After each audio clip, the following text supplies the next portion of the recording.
11장 1절에서 3절 말씀입니다. 속이는 저울은 여호와께서 미워하시나 공평한 주는 그가 기뻐하시느니라. 평안이 오면 육고 어머니와 겸손한 자에게는 지혜가 있느니라. 정직한 자의 성실은 자기를 인도하거니와 사악한 자의 패역은 자기를 망하게 하느니라. 아멘. 11장은 의인과 악인의 행위의 구체적인 비교를 합니다. 10장은 그 속 또는 말에 대하여 집중했다면, 이제는 의인과 악인의 실제 삶에서 어떻게 처신을 하고 거기에 따르는 하나님의 마음, 하나님의 판단은 무엇인지를 우리에게 가르쳐 줍니다. 가만 보니까 이 악인 또는 지혜가 없는 사람들은 속이기를 참 잘하고 속이는 것이 일상사가 되어 있다는 걸 알 수 있습니다. 속이는 저울, 참 이거는 속이긴 속이는데 우리 말로 고단수해야 되거든요. 왜냐하면 같이 보고 있는데 어떻게 그걸 속이기가 쉽겠습니까? 똑같은 눈으로 여러 사람이 같이 저울을 보고 있는데, 그런데도 불구하고 저울을 속이는 사람들이 많아요. 가끔 TV에도 나오죠. 속이는 그래서 수법이라 그러죠. 손장난을 하는 겁니다. 참 재밌습니다. 예를 들면 뭐라 그럴까요? 물건을 팔 때 이제 수산시장 같은 데 하면 물을 이렇게 좀 더 채우는 경우가 있고 물을 덜 채우는 경우가 있고, 거기 따라 다르고, 그 운동선수들 보면 몸무게 체중제잖아요. 비겼을 때 가벼운 사람이 이기거든요. 왜냐하면 이 격투 종목 같은 경우에는 무거울수록 힘이 세기 때문에, 무게가 실리기 때문에 가벼운 사람이 이기는데, 그래서 경기하기 전에 몸무게를 답니다.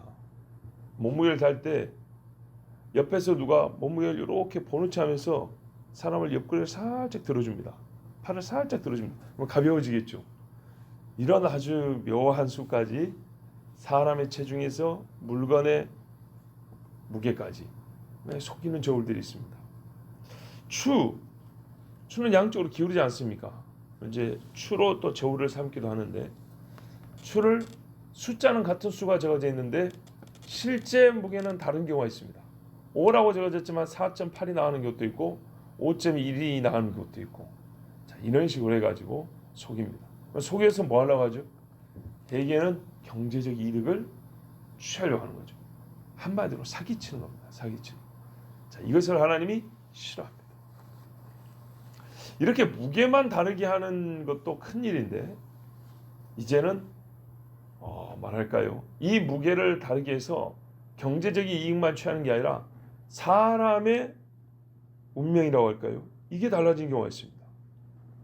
어떤 사람을 조금 무겁게 죄를 지어서 감옥에 집어넣는다든지, 좀 죄를 덜어내서 자유롭게 풀어준다든지, 또 감옥에 가더라도 죄를 좀 더 주어서 사형에 처하게 한다든지, 좀 빼서 5년짜리 형량인데 3년으로 줄여준다든지, 이런 식의 일을 하나님이 어찌 좋아하시겠습니까? 신명기 25장에 우리 성경에도 보면 이렇게 조그마하게 뭐랍니까, 옛날에 그 무슨 성경이라고 그러더라. 하여튼 이렇게 찾아보라고, 관주 성경에 보면 성경이 조금씩 다르죠. 거기 보면 신명기 25장에 아마 나와 있을 겁니다. 그게 뭐라고 되어 있냐면, 너는 내 주머니에 두 종류의 저울추 곧 큰 것과 작은 것을 넣지 말 것이며. 큰 추도 필요하고 작은 추도 필요하죠. 근데 왜 넣지 말라는 거예요? 숫자는 똑같은데 실제로는 다른 걸 얘기하는 겁니다. 숫자가 10이라고 되어 있으면 10만큼 해서 쓰면 되고, 5라고 되어 있으면 5만큼 쓰면 되는데, 10이라고 되어 있는데 하나는 정량이고 하나는 작고, 이런 식이라는 거죠. 내 집에 두 종류의 돼 곧 큰 것과 작은 것을 두지 말 것이요. 한 되짜리라고 분명히 했는데 이때 쓰는 되는 크고 저때 쓰는 되는 작은 거예요. 오직 온전하고 공평한 저울추를 두며 온전하고 공정한 되를 둘 것이라. 그리하면 내 하나님 여호와께서 내게 주시는 땅에서 내 날이 길리라. 사람이 오래 사는 방법 많습니다. 부모 잘 생기면 오래 살죠. 공평하게 좌우만 정확하게 말해줘도 오래 삽니다. 매사에 그 사람은 그렇게 살지 않겠어요? 정직하게 바른 길로 걸어간 사람과 틀린 길로 걸어간 사람이 어떻게 그 삶이 같겠습니까? 레위기 19장 35절 36절에도 너희는 재판할 때나 길이나 무게나 양을 잴 때, 이게 무게만 잴 때 아니고요, 길이, 양, 부피죠. 그리고 사람에 대한 판단할 때도 불의를 행하지 말고, 이거 그 잘못 말하면 불의가 되는 거예요. 예, 크기를 잘못 말하고 길이를 잘못 말하면 불의합니다. 공평한 저울과 공평한 추와 공평한 에바와 공평한 흰을 사용하라. 나는 너희를 인도하여 애굽 땅에서 나오게 한 너희의 하나님 여호와이니라. 여기 보니까 이 두 말씀 통해서 사람이 공평하게, 사실 이건 작은 문제거든요. 1kg, 2kg 다는 작은 문제에서부터 사람의 죄를 정하는 일에 있어서까지 우리가 늘 살면서 도량형, 그러니까는 길이나 무게나 부피나 이런 치수를 정해서 수로 표해야 될 때가 있어요. 그런 일에 있어서는 항상 공정해야 된다. 그렇지 않으면 불의하다. 근데 왜 이렇게 정확하게 해야 되냐라는 이유를 두 가지를 가르쳐 주는데, 하나는 레위기에 의하면은 하나님 여호와께서 우리를 구원하셨기 때문이다 그랬습니다. 우리를 구원하신 여호와가 나의 하나님이라면 그분의 어떠하심을 따라 그의 백성들도 반드시 공평하고 공정해야 된다. 두 번째는 너희에게 복을 주려고 하니 절대로 불의하게 함부로 오른쪽 왼쪽을 다르게 공평하지 않은 추를 사용해서 그렇게 재지 마라. 무게를 달지 마라. 이렇게 말합니다. 근본적으로 하나님의 백성이기 때문이고, 두 번째는 하나님이 주신 복을 받게 하려 합니다. 이렇게 말씀합니다. 그런데요, 이 공정하지 못하게 재는 사람들은 어떤 특징이 있냐 하면, 아까 레위기에 애굽 땅에서 너희를 인도하여 낸 여호와라 그랬지 않습니까? 바로 이 여호와에 대한 기억이 없어요. 감사가 없어요. 하나님이 없는 거예요. 그래서 이런 짓을 하는 겁니다. 성경이 그렇게 말씀합니다. 아모스 8장 5절 6절에 너희가 이르기를 월삭이 언제 지나서 우리가 곡식을 팔며 안식일이 언제 지나서 우리가 밀을 내게 할꼬. 안식일과 월삭에 일하지 마라 그랬거든요. 그런데 빨리 내다 팔아서 돈 벌고 싶은 거예요. 그래서 그날이 오면 싫어요. 그리고 속으로 그런다는 거예요. 자기들끼리 빨리 안식일 지나가야 될 텐데, 아이고 이놈의 월삭은 뭐 한 달마다 돌아와서 사람 피곤하게 한다고 그렇게 말하는 거예요. 그러면서 동시에 뭐라냐, 이제 팔아야 되잖아요. 팔기만 하냐.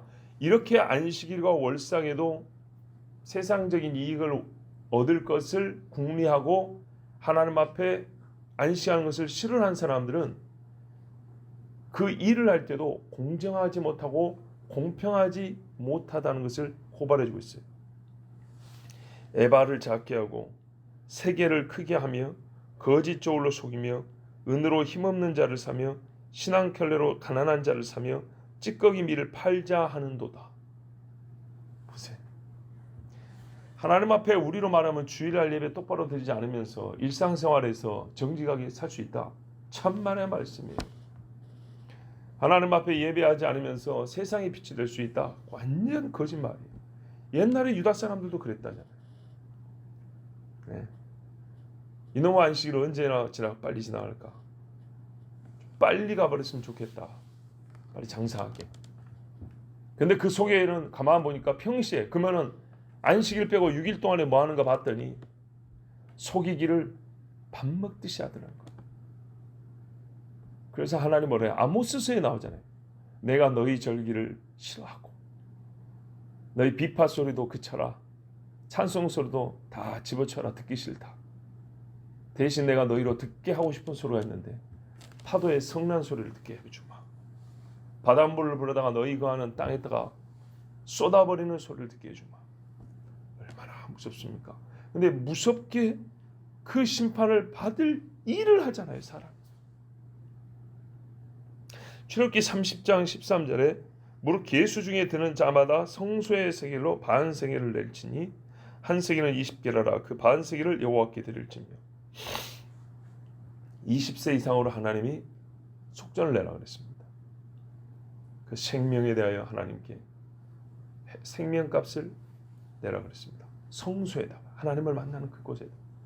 그런데 우리가 말하면 단위가 우리 한국식으로 표현해요. 500원짜리 있지 않습니까? 일반적으로 시장에 쓰는 500원짜리 있고 하나님께 바칠 때 쓰는 500원짜리가 따로 있어요. 그거를 바치라 그랬어요. 그래서 성소의 세겔로 반세겔이라는 거예요. 일반 세겔보다 성소의 세겔은 조금 더 커요. 근데 사람들이 하나님께서 정하신 성소의 세겔로 바쳤습니다 했는데 일반 세겔로 반 잘라서 바치면 될까요, 안 될까요? 안 되죠. 여기에는요, 가난한 자, 부한 자 누구라도 20세 이상으로 똑같이 성소의 세겔로 반인데 어떤 사람은 가난하니까 덜 내고 또 어떤 사람은 내기 싫으니까 일반 세겔을 반 세겔 가져오면서 성소의 세겔인 것처럼 속이고, 많은 사람이 내니까 나는 모르겠지. 절대 그런 식으로 하지 마라 그랬습니다. 자, 우리가 여기서 깨닫는 바가 있죠. 하나님은요, 정확하게 가립니다. 우리가 하나님 앞에 하나님의 판단에 죄가 없어서 나올 수 있는 게 아닙니다. 하나님의 저울에서 어떤 사람도 죄 없다고 달아지는 사람이 없습니다. 다 죄인입니다. 정말로 죄인입니다. 세상에 이런 죄인이 없습니다. 다 자기를 돌아보세요. 저도 항상 그 생각을 합니다. 언제라도 죄인이 아닌 적이 없습니다. 그런데 하나님의 은혜가 항상 그보다 커요. 얼마나 감사한지 모릅니다. 절로 달아보면 하나님의 은혜가 항상 더 무거워서 밑으로 내려갑니다. 이걸 인정하는 사람은요, 실생활에서도 공평하게 해서 애를 쓸 겁니다. 하나님 앞에 나는 죄인이지만 하나님의 은혜가 더 큽니다 라고 이거를 경험적으로 하는 사람은 우리가 다른 사람을 대할 때도 하나님의 은혜가 더 크게 그의 저울에, 그 사람을 다한 저울에 그렇게 판단되어질 것을 우리가 기대하고 그 위하여 같이 기도합니다. 성경 말씀의 기록 분량을 한번 볼까요? 우리가 좀 양심적으로 본다면 내용이 많다고 해서 중요한 것은 아닙니다. 적지만은 매우 중요한 것들이 있습니다. 그렇죠? 우리 뭐 약에도 보면 주의 부작용이 있지만 작은 것이 조금만 쓰이지만 그게 무시할 수 있는 건 아니죠. 뭐 성분이 어쩌고 하고 길게 써놨지만 그게 그렇게 중요한 건 아닌 경우도 있습니다. 성경 말씀에 보면 짧지만은 매우 중요한 사실입니다. 하나님이 천지를 창조하셨다. 그런 이야기가 아주 많이 기록되어 있지는 않습니다. 그러나 중간중간에 중요한 부분에 기록이 되어 있습니다. 그 한 구절을 통해서 그 뒤에 여러 10구절, 100구절에 따라 나올 수 있게. 그래서 양이 많지는 않지만 매우 중요한 사실입니다.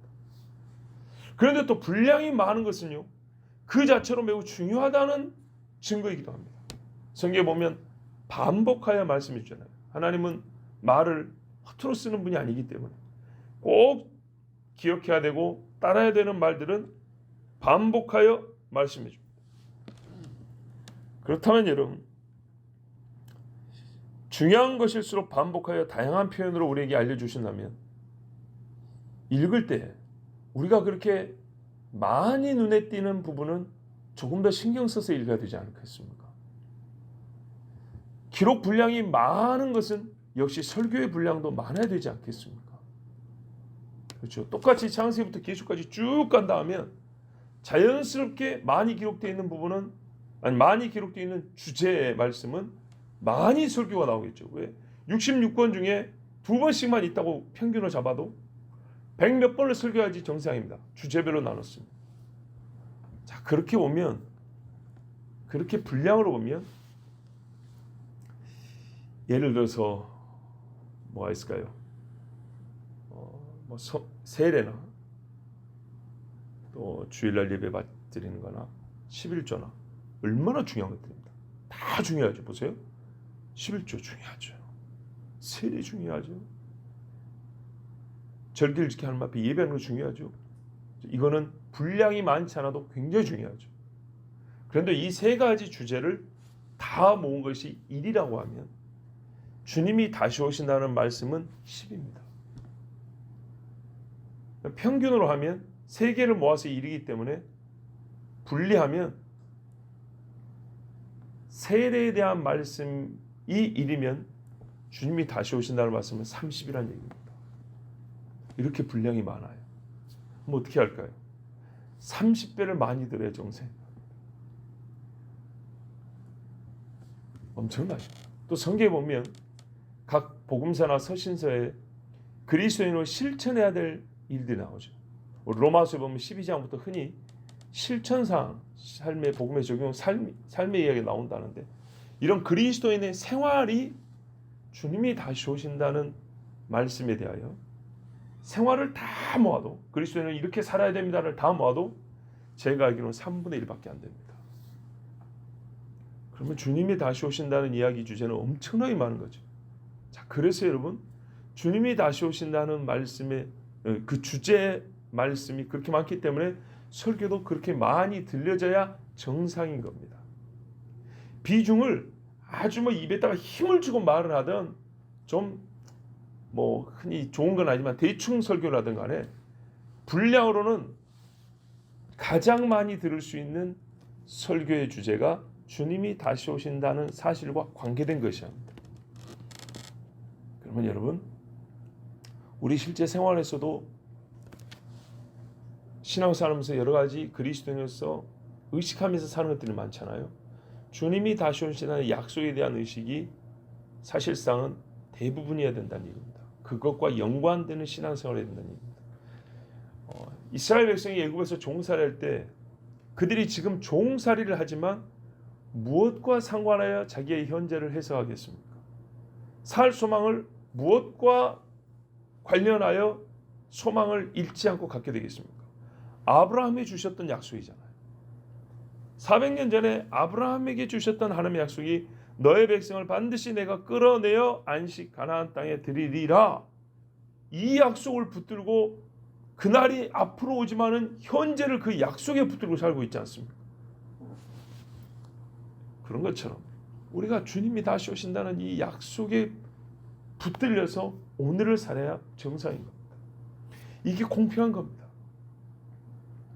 교만이 오면 욕도 오거니와 교만하면 수치가 옵니다. 성경에서 이 예가 얼마나 많습니까? 이거는 교리적 설명을 할 필요는 없고요. 예만 봐도 됩니다. 바로를 보십시오. 모세가 얼마나 우습게 보였겠습니까? 바로의 권세와 영광 앞에 모세는 목동 아닙니까? 쫓겨난 아니 본인이 도피했던 죄수 아닙니까? 근데 그가 하나님의 말씀 듣자고 교만하자 나중에는 감히 바로 앞에 한마디도 못했던 신하들이 들고 일어났죠. 바로지요. 애굽이 망한 줄을 알지 못하십니까? 야, 얼마나 이게 모욕적인 말입니까?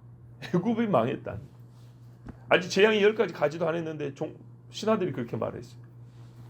이렇게 수치를 당합니다. 느부갓네살이 교만해가지고 와 이건 다 내가 한 것이다 그랬더니 독수리 발톱을 갖고 알아먹지 못할 만고 들판을 7년 동안 뛰돌아다녔어요. 자, 겸손한 자에게는 지혜가 있다.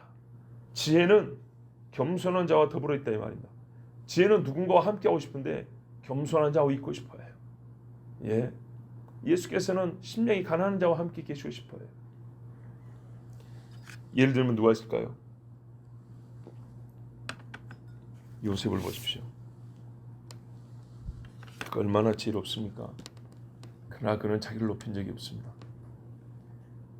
어린 시절에 철부지 때 한마디 잘못하고 깨닫고 나서는 애굽에 와서 보디발의 집에서 가정 총무로 소위 승진의 승진을 할 때까지 그는 자기를 높이지 않았습니다. 애굽의 바로 앞에 와서 하나님의 계시를 전달은 했지만 그러므로 자기를 세워달라 하지 않았습니다. 그러나 하나님께서 이와 같이 여호와의 신에 충만한 자가 어디 있으리오라고 이방 사람들의 입에서 고백을 하기 위해서 그를 총리로 세우셨습니다. 다니엘도 마찬가지입니다. 하나님 앞에서 자기를 낮췄습니다. 내가 이것도 먹을 자격이 있고 저것도 취할 자격이 있지 이러지 않았습니다. 그런데 하나님이 다니엘을 높여주고 그에게 마지막에 있을 계시, 사실 역사상 그때까지 누구에게도 알려지지 않았던 하나님의 계시 말씀을 보여주셨습니다. 성경에 또 한 사람만 예를 들어볼까요? 교만하여 수치를 당한 사람 사울이 있습니다. 사무엘이 뭐라면 왕이시여. 왕이 처음에 제일 처음 왕이 될 때 스스로 낮춰서 짐꾸러미 뒤에 숨어 있을 때 그때 하나님이 당신을 높여주지 않았습니까? 그랬어요. 자, 겸손하여 하나님께 높임을 받은 자가 누가 있냐? 이 두 랩돈 넣은 과부 있죠. 과부가 사람들 보기에도 부끄럽게 손을 이렇게 조용히 가서 동전 2개 넣어놨습니다. 그는 드러내야 하지 않았습니다. 그렇지만 예수님은 누구도 신경 쓰지 않는 그 여인을 설교를 멈추고 바라보았습니다. 그러자 모든 사람의 시선이 따라갔습니다. 저 과부를 보아라. 자기의 재산 전부를 넣었느니라. 이에 이 여인은 하나님 앞에서 사람 앞에서 존귀하게 되었습니다. 아나니아와 삽비라는 자랑하고 싶어서 했지만은 부끄러운 이름이 되지 않았습니까? 2000년 동안 지금도 부끄러운 이름입니다. 다윗은 하나님 앞에 겸손했습니다. 왕의 기름 부음을 받았지만 왕으로 세워질 때까지 도망자로 10년을 살았습니다. 정직한 자의 성실은 자기를 인도합니다. 역시 다윗에게 어울리는 말입니다. 그러나 우리가 히스기야를 한번 볼까요? 그가 죽음의 길로 걷고 있을 때, 병이 들어 죽어갈 때 하나님, 제가 지난날에 성실과 정직으로 주님 앞에 섰던 것을 기억하옵소서. 지금까지 그 길로 따라왔다는 겁니다. 그래서 하나님이 선로를 바꿔줬죠. 죽음의 길에서 생명의 길로 15년 연장을 해줬습니다. 이 정직한 삶이 그를 생명길로 인도해 갔습니다. 하나님 말씀 정확합니다. 모세가 나이 120세가 됐는데 기력이 약해지지 않았습니다. 갈렙이 85세에도 여러분 칼이 얼마나 무거운지 아세요? 어떤 면에서는 칼이 총보다 무겁습니다. 보통 군인들이 쓰는 총이 4kg, 가벼운 건 3kg대에서 5kg대 됩니다. 일반 들고 있는 소총이 3에서 5kg대 정도 되는. 칼은요, 옛날에 무슨 뭐 특수 합금 이런 것보다는 거의 무쇠대로 만든 겁니다. 플라스틱, 특수 강화 플라스틱 이런 게 없습니다. 쇠들, 가죽, 쇠 이런 걸 만든 겁니다. 얼마나 무거운데요. 근데 그거를 들고 산을 올라갔다. 그리고 거인과 싸웠다. 헤브론에 올라간 갈렙이 얼마나 건강했는지 아시겠죠? 예, 하나님 앞에 젊어서부터 믿음으로 지켜온 그 삶은 그를 헤브론까지 인도해 갔습니다. 그러나 사악한 자의 패역은 사악한 자가 패역을 받았어요. 그렇습니다. 죄인에게서 죄가 나온 겁니다. 아주 악한 마귀 같은 생각을 가지고 마귀 같은 삶을 사는 사람은 결국 어떻게 합니까? 하나님이 마귀를 망하게 하지 흥하게 하진 않죠. 그 사람도 역시 망합니다. 마귀와 함께 망합니다. 다니엘을 죽이려 했던 바빌론의 악한 생각을 품었던 사람들은 뼈가 사자에서 으스러져 버렸습니다. 네. 저 두라 평지에 신상을 세워놓고 절하게 만들었던 그 사람들, 감히 다니엘의 세 친구 앞에 나서지를 못했습니다. 여러분, 이렇게 다릅니다. 의인과 악인의 속이 다르고 말이 다르고 행실이 다르고 그에 따라 하나님의 판단도 다릅니다. 하나님의 심판이 확연하게 차이가 납니다. 성경에서 이 차이를 한 줄로 의롭게 살아라 복받는다, 악하게 살면 벌받는다, 이렇게 추상적으로 간단하게 말씀해 주지 아니하고, 아까도 말씀드렸지만 분량으로 볼 때도 굉장히 많이 말해 줬습니다. 의인과 악인의 삶에 대하여, 그 속에 대하여 엄청나게 많이 말해 줬습니다. 그래서 저도 지금 수없이 반복해서 설교하고 있지 않습니까?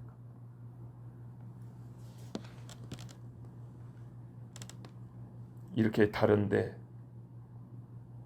그 마지막이 어쩔까요? 악인이 의인의 장막에 들어갈 수 있겠습니까? 의인이 악인과 함께 불못에 던져지겠습니까? 절대 서로 바뀌지 않습니다. 함께 있지 못합니다. 예수님이 말씀하셨습니다.